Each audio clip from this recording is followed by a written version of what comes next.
Paul arrives in Corinth on his third missionary journey, he meets fellow Jews who would have been exiled from Rome by Emperor Claudius. Priscilla and Aquila are tent makers, as is Paul, and they welcome him to live and work with them.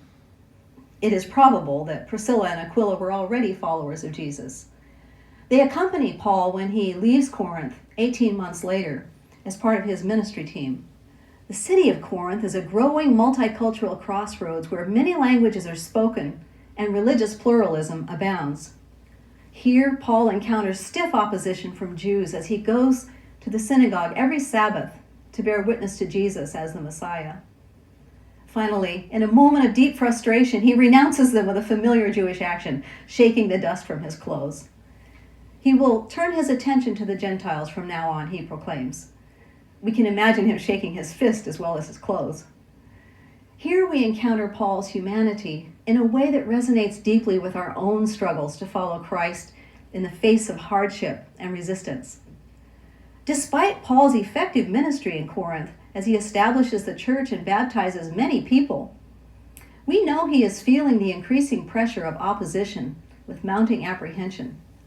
One night, God speaks to Paul in a vision and tells him directly not to be afraid and to keep speaking out. New courage is given to Paul to stay the course. The word encourage actually means to give heart. What we learn from Paul as we travel through Acts with him is that he is radically open to God. His personality is fiery and determined, and he's subject to the same feelings of frustration, discouragement, loneliness, and fear that the rest of us experience. But his openness to God gives him the capacity to see and hear from God in dreams, visions, and the wisdom of other believers. He follows the guidance given in such ways.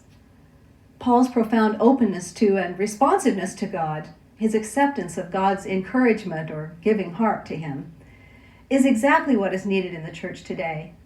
For the church has become risk-averse and comfort-seeking, which suffocates our capacity for apostolic ministry. Paul leaves Corinth in due time, taking Priscilla and Aquila, traveling to Antioch in Syria, and Ephesus, among other places. Along the way, he continues to encounter both antagonism and welcome. Where he finds followers of Jesus, he and his team strengthen them and encourage sound teaching. They teach and preach so that many people come to faith in Christ.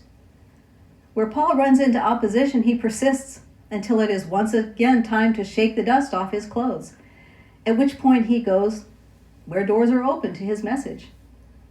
Paul is like water, always flowing down and finding openings, finding a path through rock and sand, shaping the bank even as his path is shaped by its resistance. And this is what it means for the church to be true to its vocation.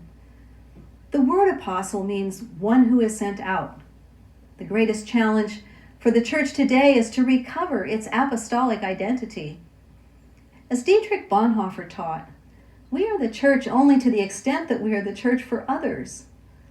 Living in this stance as the church requires a substantial reorientation so that now our actions, our resources, our worship, and our life together in community are all carried out in a radical openness to and responsiveness to God's call.